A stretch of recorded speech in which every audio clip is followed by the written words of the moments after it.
joined us, hopefully. And we are here live from Fordham University Lincoln Center in New York, and I'm with my class. Sorry. And as you see, it's nice. We are going to be, in fact, very unprofessional today. and that's fine. Apologies. And that's fine. Okay, I'm going to introduce you to everybody, right? So I have Antonio in a white shirt, but here he is, right? Okay. Then I have Sophia. And then I have Sherelle. Hello. And then I have Salman. And then I have Stanley. No. And I have Michael. So this is today kind of opening the door to a classroom where we are talking every week about innovation and about strategies for growth. Of course, it's in the context of a program called the Organizational Leadership. Paul Vilevac is our guest, and he's joining us from California virtually, but he cannot be here. He's an incredible innovator in all sense of the word. And not only in the high tech in general, but he's a visionary. So here is Paul. Wow. Hey, Paul. Okay. Hello. Yes, Paul. You see, you're in the classroom. It's unbelievable. Thank you. Welcome, welcome. Welcome, Paul. Welcome, everybody, again. We had some things we talked about here about innovation. But look, this is our time with very interesting people that surround me here. There are students here at Fordham University in the Organizational Leadership Continuing Program with me in the class that is called, in fact, Leading Innovation and Strategies for Growth.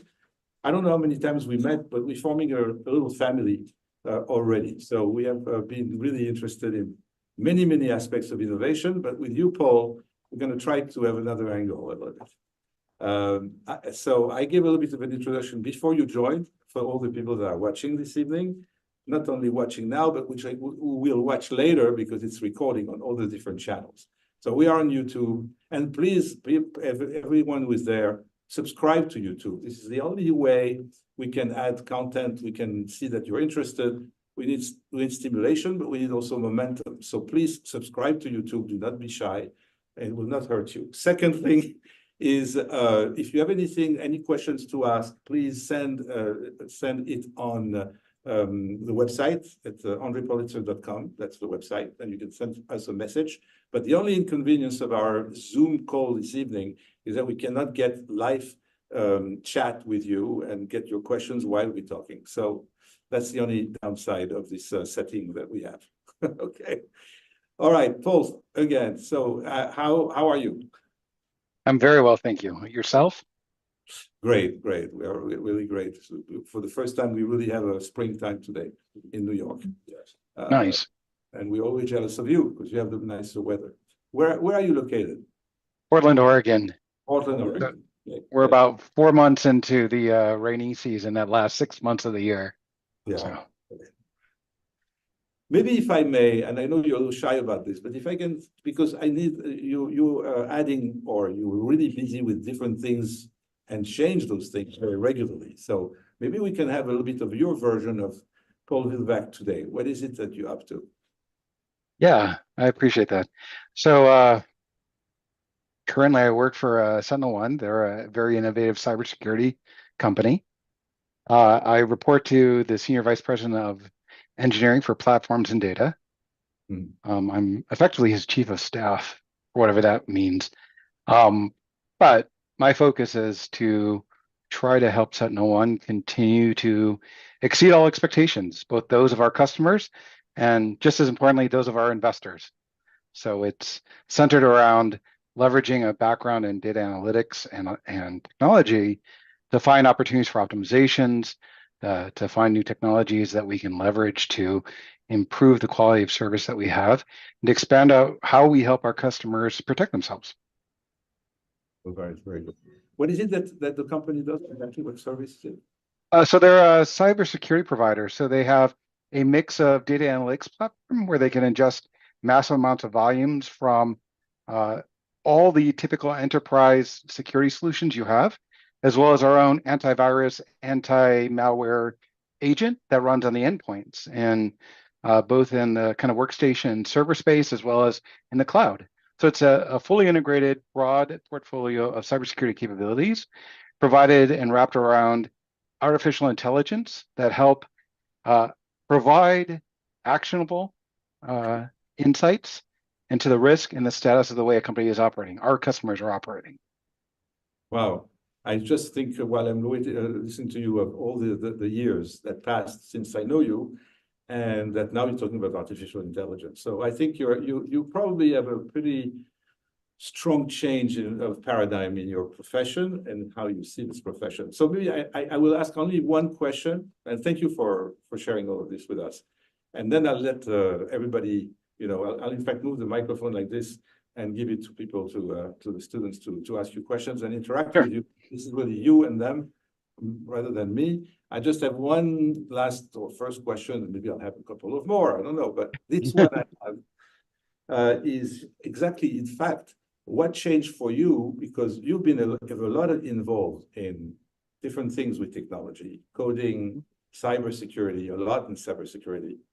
You also shared at the time some concerns that you had about, how can we really secure in a real, very solid way, the cyberspace. From the moment we met the first time to this day, what was the main change for you, in fact, in what you do? I honestly would say that when you and I met, I was in the midst of helping build my own startup or building other people's startups and working with early stage companies, whether it's my own idea or somebody else's, to bring, innovation into a space in which we identified opportunities. So really digging in and seeing and recognizing that there are things that could be done better, particularly with the application technology, but not always. Throughout my career as an engineer and architect and CTO and all the things I've done, cybersecurity is always an aspect that I believe is part of just one of the disciplines that ought to be part of anybody who works in computer or information security or IT or anything. It shouldn't be a dedicated function. It shouldn't be a dedicated discipline. It should just be a common skill set. And having spent many years infusing all the things I was doing with cybersecurity, having the opportunity to leave Nike, where I was advising the CISO and helping build multi-year roadmaps in cybersecurity, to move to a dedicated cybersecurity firm was an opportunity to really take what I had been practicing for decades and work for a company that focused just on that.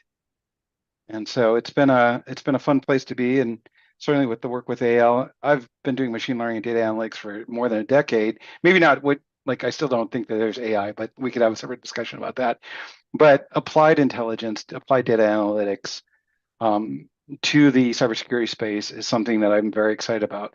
And it's been an area where, I grew up dirt poor in Ohio, and then both the technology and then having a little bit of a specialization and expertise in cybersecurity has opened up a level of success that I've enjoyed, that the people, like my family, it's like generational wealth they sometimes refer to, but it's not. It's like I'm establishing the first generation of people who actually have money in my family. And it's afforded me a lot of great opportunities. It's helped me make a lot of tremendous connections. And it's something that, even through, there's an organization that I helped found and have built out called Rapid Ascent, which centers on helping people train for opportunities in cybersecurity. And I'm very passionate about opening up opportunities for the people and like me who were underrepresented in technology, who were people who grew up poor, who grew up scrappy. I was a former enlisted Marine. I put myself through college working as an auto mechanic. But part of what we've opened the door to with Rapid Ascent is training for vets to come out and transition into the civilian world. And we've brought a lot of innovation just into the concept of how do you train and educate people in this space. And then expanding that to provide scholarships and opportunities. We're partnered with WISES, which is Women in Cybersecurity, partnered with just a broad number of people because I really believe passionately in the opportunity to allow anybody who has the passion, to have the opportunity to really make a radical change in their trajectory. So. Well, that's a lot of things that can resonate with you guys. So anyone wants to take over? I mean, I definitely have questions. Okay, yes. Go ahead. No, so I watched the video that you sent to us of your Yes. guys' discussion about 8 months ago. He doesn't know, yeah, Paul, I sent our last one. I appreciate that. No, but it was interesting. And so I heard of Rapid Ascent. I've heard of your connection to Sentinel-1. And one of the things I kind of wanted to discuss early on, though, was I saw that AI was a big part of Sentinel-1. And what I wanted to understand was, how does AI come into play with what you do? How does that help your job or whatever it does? Yeah, absolutely. I'm going to qualify a little bit because I really dislike the term AI. It's a marketing term more than anything. Machine learning is really where my background is, and it's what I did partly at Nike, among other things, and what I focus on here. And machine learning really centers on the idea of taking a large amount of data and finding ways to compute correlations that help you drive insights, right? So a lot of my work over the past year and a half, 2 years has really been more on the FinOps side. How do we operate as a business model? What are the things that are driving up our costs? And how do we make sure that we're modeling those expenses in a way that translates to insights that help us become a more profitable company? And so machine learning in my world is really centered on how do we leverage all the data that we have to figure out exactly what matters and how do we actually take something useful, do something useful with that. And it's really, I think, what AI is becoming, and we'll talk a little bit later maybe about what I see coming in the very near future. Right. And how that all plays in. But Sentinel-1, on the other hand, one of the biggest challenges in the cybersecurity industry is just the amount of data that they're trying to manage, the amount of events, the amount of potential pieces of files, of software, of application, of user behavior, of vulnerabilities of their operating systems, of all the complex computing systems. How do you take all that and make it possible to identify when you're under attack? And how do you automate intelligently how to block it or prevent it or reverse it? And that's really what Sentinel-1 has done. So AI would help to do that? Yeah, absolutely does. Okay. So typically you'd have these things, folks called SOC analysts, security operations center analysts, right? And they sit there all day and they look at alerts saying, oh, this person's computer might be infected. And they'd go in and they'd drive down and they'd go collect a bunch of information and they'd poke a bunch of different things and they'd look for indicators of compromise. And once they kind of collected those patterns together, they would start looking at, okay, is this actually an incident and what do we do about it? And how broadly has it reached across organization? That entire workflow, that entire gathering the information, gaining insights, deciding what actions to take, taking appropriate actions, maybe fanning that action out across, has all been automated at Sentinel-1 using our artificial intelligence. And we are about 2 weeks away. It's already been publicly announced. We're going to launch a generative AI or LLM-based, large language model-based AI, where people can ask questions and they can ask follow-up questions, and it'll even give you advice. It'll say, by the way, you may want to go look at this. It looks suspicious. It doesn't trigger any alerts, but it's odd. Or you could ask like, hey, there's news out about some new Chinese cybersecurity threat actor who's taking some action. Are we at risk? And you ask it in plain language. And our Purple AI will translate that into irrational questions, look across all your data. I mean, we're talking petabytes and petabytes of data, and come back and say, here's your risk profile. Here's the potential. Maybe it's good, maybe it's not. And oh, by the way, you should probably go take a look at these things a little further. No, I wanted to find out, our listeners and the audience that we have is not necessarily technical. So we're going to have to use the user's language. AI for dummies. AI for dummies. Sure. Sure. No, but just one thing. Okay, data. Okay, my computer is infected. All of this okay, but how do you in fact? AI is very, very nebulous, abstract kind of stuff for everybody. I'm telling you, as an idiot-proof user, how I'm guessing what it is. I'm guessing like machine learning, right? The machine is learning about me as a learner, about my app, my space of learning, understanding. And then as much as the machine is learning about me, the machine is going to give me what I need. That's what I mean, artificial intelligence. How do you apply that now to your world with on the side and cybersecurity? I'm just curious. Sure. Yeah, absolutely. Think about as opposed to being a learner, you're a technology professional, right? Your job is to make sure that all the things are protected in your world. There's a lot of abstract data that comes in, right? There's a lot of things that happen on a computer constantly, whether you're visiting a website, opening an email, extracting a file on an archive, installing software. Those things happen massive scale in most enterprises. 1 second. Computer, stop. Oh, sorry. My computer triggers on the word computer. AI for you, right? Machine learning and anyway, I think one of the biggest misconceptions is a lot of times people think that artificial intelligence and machine learning are a replacement for experts, right?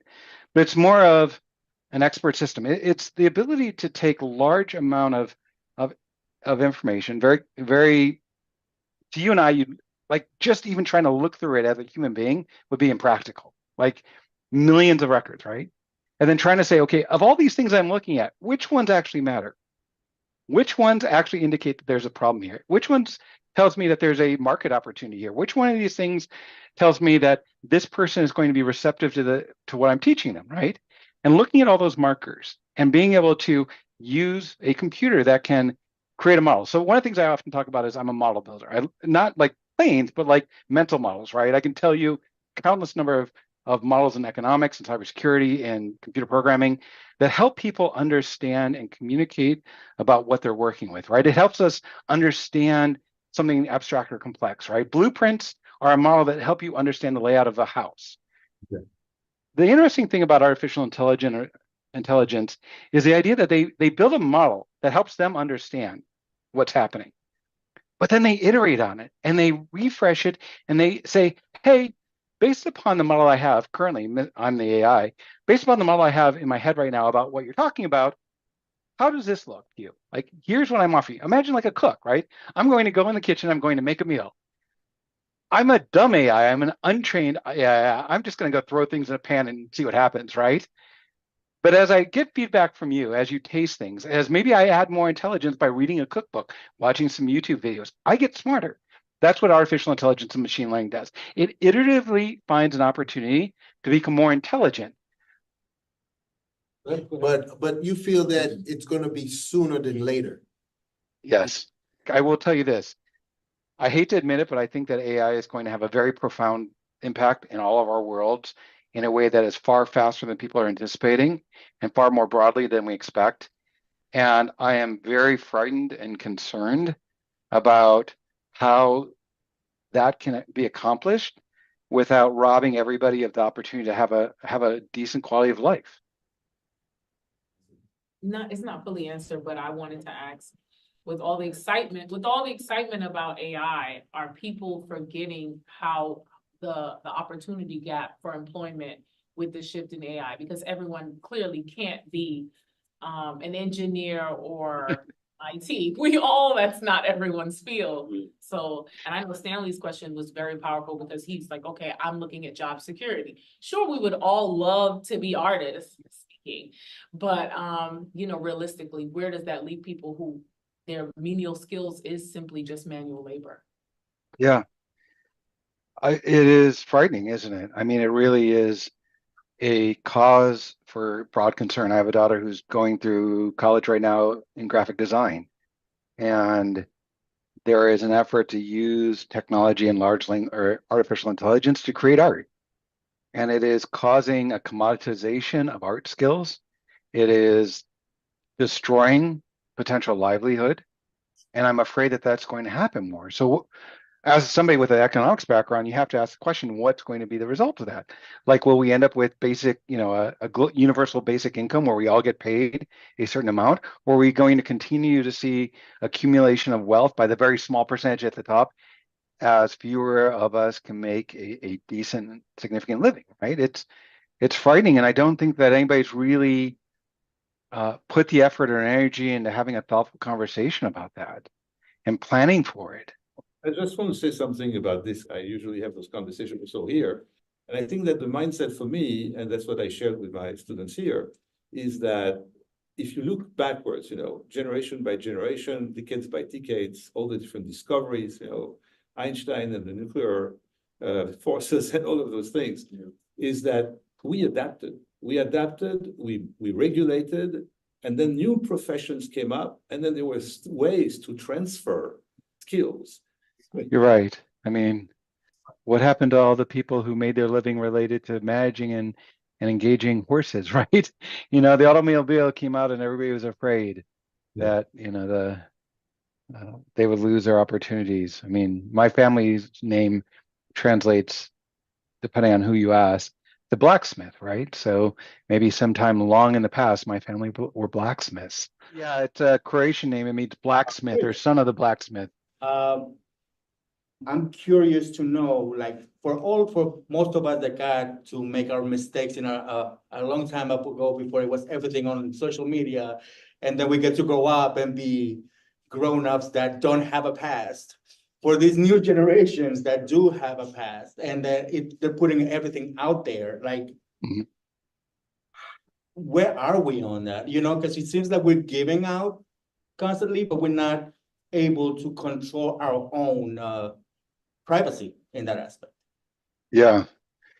I mean, I think that's a very valid point. I think that we are seeing a bit of innovation in the idea of privacy and an evolution, including particularly legislative protections. Like California has their own Privacy Act, your EU has the GDPR.